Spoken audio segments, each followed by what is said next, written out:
In this lesson, we're going to be rationalizing the denominator. So what does that mean? Well, we're going to have some sort of a fraction that looks like this. And the square root of 7 is known as an irrational number. It's a decimal that never ends and never repeats, so you can really only represent it as a square root of something if you want the exact value. So we want to try and fix that and make it so it's not a radical in the denominator. So we're going to multiply it by something. Because you can't square it, it changes the value of your fraction. So we're trying to keep the same decimal to this, but we want to just manipulate it a little bit. So we can multiply it by the exact same piece. And whatever you do to the bottom of a fraction, you're going to have to do to the top of the fraction, because this is basically multiplying the whole fraction by 1. So the reason we do that is because the denominator, if you multiply it by the exact same piece, is going to become a perfect square. And whatever happens to the top, we're not as concerned about. So that's just 1 times the square root of 7, which is the square root of 7. But the whole goal was to try to make this denominator become a perfect square, which it is now by multiplying by itself. And now we have a whole number in the denominator as opposed to a square root. So if you type this into the calculator, there's some decimal version of it. You type this into the calculator, there's the exact same decimal version of it. So that is rationalizing the denominator. So let's do a couple more. If you have 5 divided by 3 square root 5, and you're looking to rationalize the denominator here, same issue. We have a square root of 5. The 3 is not the problem, it's the square root of 5 that's the problem. So we're going to multiply top and bottom by just the square root of 5. So to do that, we're going to multiply top times top. So that's going to be 5 square root 5. And in the denominator, it's going to be 3 times 1, because there's nothing here. So that's not going to change. Square root of 5 times square root of 5 makes square root of 25. And now we can actually multiply this through, actually square root it. So we have 5 square root of 5 divided by 3 times 5. Because the square root of 25 is 5. And now, before we multiply this through, we can, and then we'd have to reduce our fraction. But I noticed that the 5's just cancel each other away. So we're left with square root of 5 over 3. And same thing, if you type this into the calculator, you type this into the calculator, they're the same. All right. So a little bit more complicated. So if we have 3 divided by the cube root of 4. Now cube roots are going to be different. We can't just multiply it by another cube root of 4, because that doesn't make a perfect cube. So right now, if we kind of take the 4 and we think about, all right, what does 4 consist of? It consists of a bunch of 2's. So far we have 2 2's. We're looking for 3 though. So we're trying to figure out what can we multiply the 4 by to make it a perfect cube. Well, we have 2 2's. So we're going to multiply it by 1 more 2. So whatever we do to the bottom, we're going to do to the top. That's going to get us a 3 cube root of 2 divided by 4 times 2 is 8.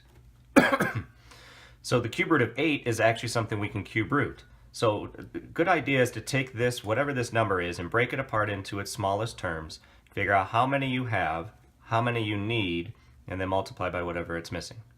So this turns out to be 3 cube root 2 divided by 2. And we cannot reduce the 3 with the 2, so we'll just leave it like that. All right, another one of those. So if you have 15 divided by the cube root of 3. So again, we're looking for 3 of the same kind. If 3 is kind of our base that we're looking at, we're trying to think about, all right, what's a perfect cube that deals with 3's? And the perfect cube is actually going to be 27. But another way you can look at it is, this is only 1 3, and we want to multiply it by 2 more 3's.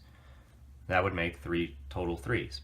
So 2 more 3's multiplied together is actually 9, because that's 3 times 3. So there's 2 3's, there's your third 3. So together that's going to make a perfect cube. And whatever you're doing to the bottom, you're doing to the top. So multiply that together, we get 15 cube root 9 divided by cube root 27. And then that'll actually become 3. And we have 15 times the cube root of 9. And reduce the fraction as best we can. 3 does go into 15. So 3 goes into 3 one time. 3 goes into 15 5 times. And then that simplifies to, we actually lose our fraction because we don't need to put it over 1. So 5 cube root 9. And same way to check it, you can type this into the calculator, you can type this into the calculator, and they should be the identical decimals. All right, next level of this. When your denominator looks a little bit messier than that, if you have square root of 2 divided by square root of 5 plus 2, this one's a little trickier. So you would think that you could just multiply both by square root of 5, but if you distribute a square root of 5 into this, this would become a perfect square, but now this would have a square root on it. So that doesn't work. So we're going to multiply this by what is known as the conjugate. So this is the conjugate. And the conjugate is whatever this term is, when you have two terms like this, whatever this is, you're going to take the exact same piece and just change the sign. If this was a minus, then this would be a plus. Because something very, very nice is going to happen when you actually distribute these two things together. So we'll do the top first, because it's a little bit more straightforward. So square root of 2 times the square root of 5 gets you the square root of 10. And then square root of 2 times a negative 2 is 2 square root 2. So that just kind of distributes into both of those two. On the bottom, we got to do a little bit more distribution. So we're going to kind of do this work underneath it, and then we'll throw it in as a denominator. So we'll have the square root of 5 times the square root of 5, which is the square root of 25. And then square root of 5 times negative 2 is minus 2 square root 5. And then we multiply these two together. The 2 is going to distribute to both. So 2 times square root of 5 is 2 square root of 5. And then 2 times the negative 2 is minus 4. So nice thing that's going to happen 100% of the time when you multiply by a conjugate is those two terms are going to cancel each other every single time. Which is great because you have a perfect square here and you just have a regular number here. So your denominator is just a value. Now this one worked out great at 1. Doesn't always work out like that. But what it's going to do is always get rid of your square root, and that's the whole goal, is to not have a square root in the denominator. So we can clean this up a little bit and get rid of the denominator, and it's just the square root of 10 minus 2 square root 2. And again, if you type this into the calculator, you type this into the calculator, they should be identical. All right, one more. So if we have 5 divided by square root of 10 minus 2 square root of 3. All right, same issue. We have two terms. We need to try and eliminate the square root. If we had just one, then we'd be multiplying by one single term, but since we have two terms, we have to multiply by the conjugate. So square root of 10 plus 2 square root of 3 square root of 10 plus 2 square root of 3. Whatever you do on the bottom, we're going to do on the top. So let's work this out. So we'll distribute this 5 into both of them. So that's going to be 5 square root 10. And then we'll distribute the 5 into the 2 square root 3. So the 2 and the 5 multiply together. So that becomes 10 square root 3. And we'll distribute the bottom all together. We'll kind of do the work below again. So this will be square root of 10 times the square root of 10, which is the square root of 100, which is good. That's going to be a perfect square. Then we multiply the outsides here, so square root of 10 times 2 square root 3, which will be plus 2 square root 30.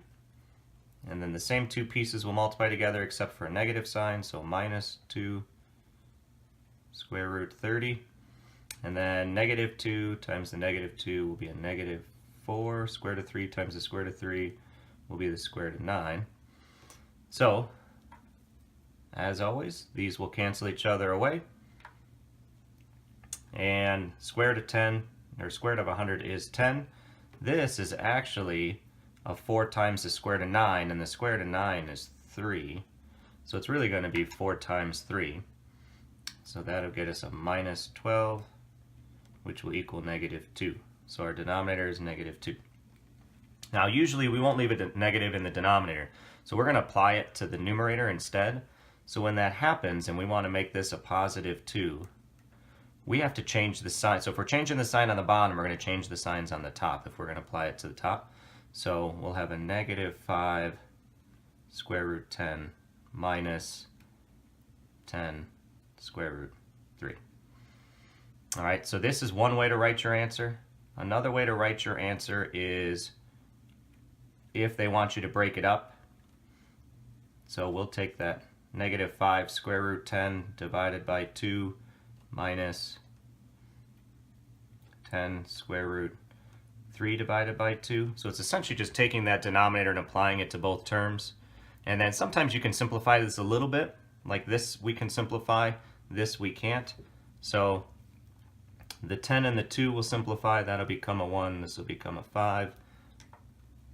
So we'll have a negative 5 square root 10 over 2 minus 5 square root 3. So depends on how they want you to write the answer. If it's okay to leave it as one fraction, just apply the negative to the top. If they want you to break it up into two fractions, that's fine. Just take that denominator, put it under each term, and then reduce as best you can. All right, and that was rationalizing the denominator.